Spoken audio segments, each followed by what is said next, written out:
and encouraging anecdotes of our history of faith in this Commonwealth. So please welcome Pastor Paul Jehle. Anybody here on Beacon Hill for the first time? Okay, first timers? Great, good. And you might want to just think and ponder yourself, because the idea of Beacon Hill is a very interesting concept, because this area, of course, was founded in 1630. From a civilized perspective, there were natives here, of course, before that, and a man by the name of William Blackstone actually came here. He was like a hermit, a man after my own heart, I guess. He built his only house out in the woods, didn't want to get along with a lot of people, but brought 400 books with him. Isn't that good? He was a Christian. Actually, the marker for his house is just right down the street, just a little bit. But he comes here when John Winthrop arrived in 1630 with 17 ships, 1,000 people, and he came here. They wanted to settle initially in Salem. There were just a mud huts. They had barely made it through the winter there. There were a lot of people that were dying, so they came over here and he began to do it. Now, Richie Holland is a tour guide here in Boston. I want you to come up for a second, Richie, and tell them how these three hills got to be known as Beacon Hill. And also, why would you have the three hills? What do you think if John Winthrop or any of these Puritans were coming here? They're always thinking biblically. They come here, they see three hills. What are they going to think of? Trinity. The Trinity. And actually, we have a street here named, that's kind of close to that, right? Yeah, Tremont Street is a French word for three hills. Tremont. And how many people are from Boston or out of town? So everybody's out of town. How many people have rotaries in their towns? Circles to drive around? We'll get them from the Puritans. When the Puritans first settled, they would square off their town, put the church dead center. So all roads led to your church. So if you're going, say, like in Harvard Square, you're in Concord Street. Take you right to the Concord Church. Waltham Street, Waltham Church. This is where everything was taught was in the church. Even the King of England says, if we just arrest the pastors, the ministers, we'll stop all this rebellion. Now, this church here is very active even today. This is where the Animal Rescue League started, Temperance Society, America's first songs that are published by the Children's Choir on the front doorsteps. A lot of times when I'm doing the tours, I have people standing on stairs when we sing. And I see people come to tears. Listen. This Tremont with the Beacon Hill, the idea of the beacon, see, in 1634, when the Puritans came 4 years later, they put a large beacon up on the tallest hill. And that tallest hill, of course, you don't see anymore. That's because that's where the State House is today. And when you have that tallest hill, it was called a beacon. The Puritans put up the beacon for two reasons. One was to make sure that people could see that light, that burning light, where they would put a big pan in there and light it on fire. They could be led them into the harbor. So that the light was to lead them in. The light was also to warn them, to be like a judgment beacon, to be able to warn people when there was danger or war, and they would light that beacon. So that beacon, however, over time began to symbolize the light of the gospel. And the light of the gospel, because taken from the phrase of John Winthrop's sermon, when he said this, he said, "We shall be a city set on A hill." a hill." And of course, that sermon that he used from Matthew chapter 5, and he talked about the city set on a hill, he was very clear. It was his model of Christian charity sermon that he probably preached before they got on the ship Arbella, before they came over here. And the interesting thing about that is he said, "Let the eyes of all the world will be upon us." And he said this, if we're faithful to the covenant that God has given us, then everyone is going to be blessed. But if we do not obey that covenant, we'll become a byword to the nations.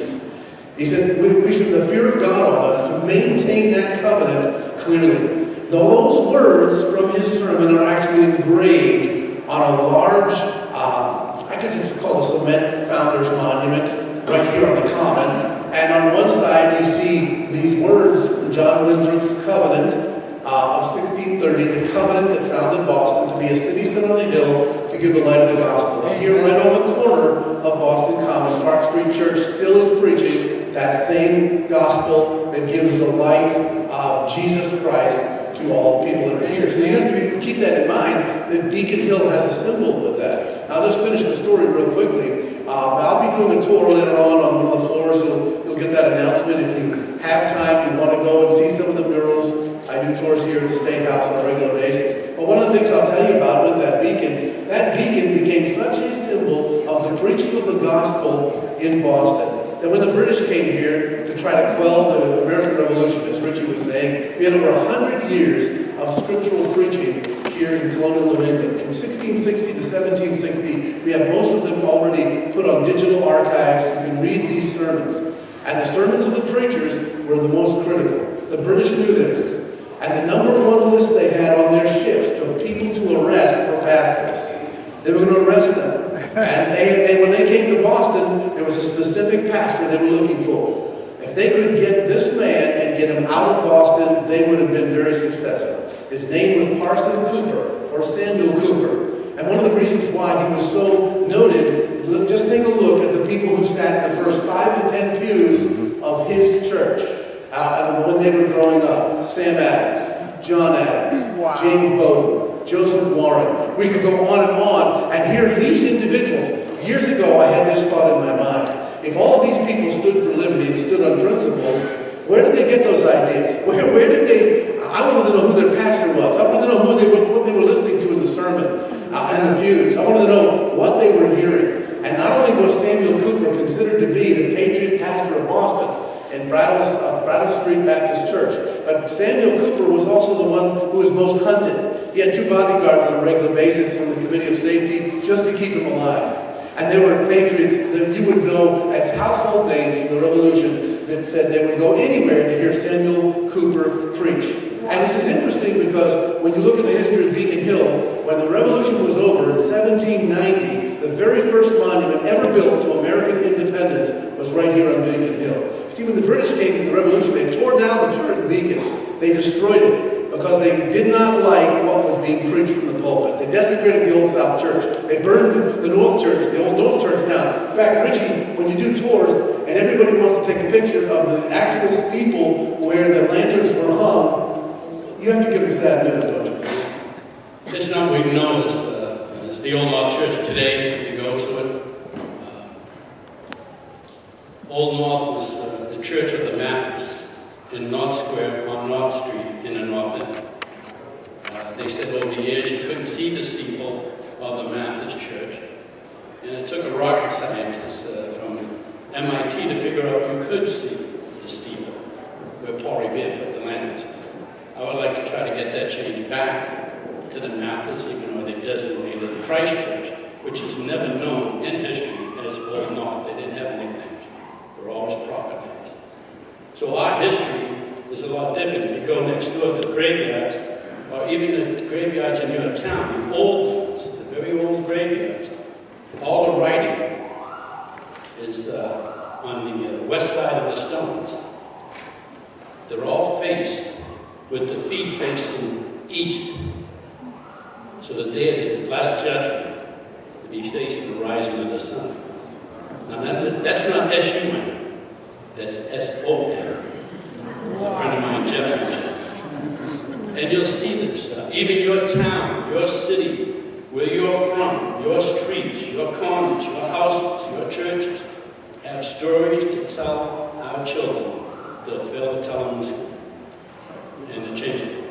Just to finish this with the little time we have left at Beacon Hill. So you find out that the graveyards, everything here, we do tours together on a regular basis. We're not usually dressed like this when we do tours, but we're dressed in patriot costume. But one of the things I'll just tell you is Beacon Hill, when that first Puritan Beacon Hill was torn down, and that 1790 monument built by Charles Bulfinch, do you know the name? Mm-hmm. Charles Bulfinch, he erected a little building in Washington, D.C. too, didn't he?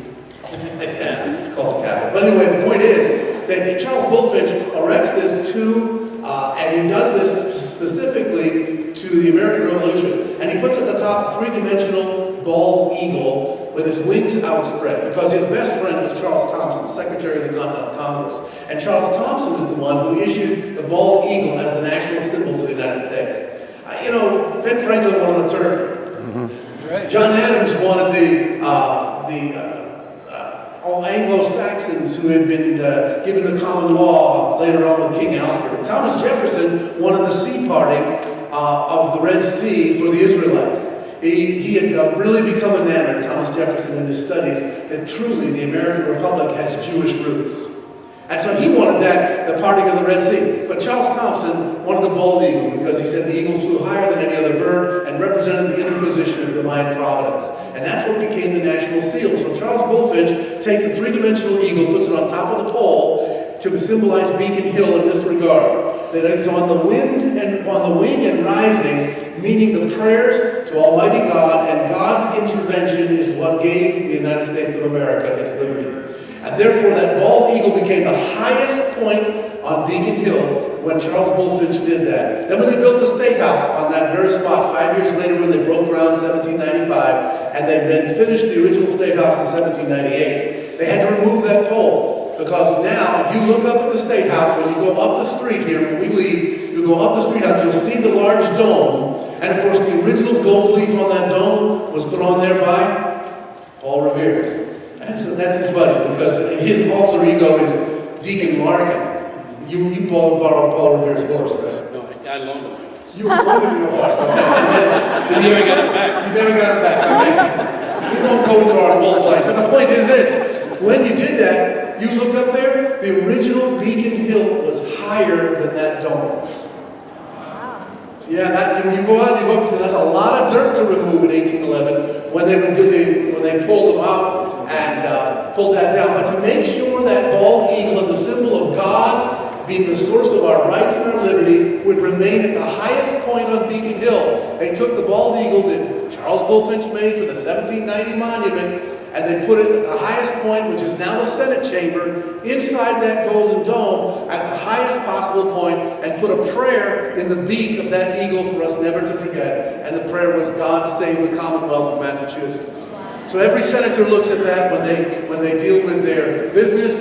That is the symbol. And there's an old book deep in the archives of the State House that tells this story that I'm relating to you. And over the years, I've spent hours and hours in the archives up here. And the point is, we have not dug the depths of the gold of what we sit on in our own Commonwealth. And that's why when you come here and you recognize that the things that we're going to do here, the things that you stand for, you recognize God did this in His providence. God is the one who brought these things to pass. And if you want to hear more of those kinds of stories, we'll tell them to you this afternoon. You'll get the announcements that are here. But I see the rest of the people are coming in here. Listen, God bless you. Have a great day today. And let's remember, our heritage is phenomenal. There's always mistakes in every history. There are always problems. But let's emphasize what God did and what God can do today. Amen?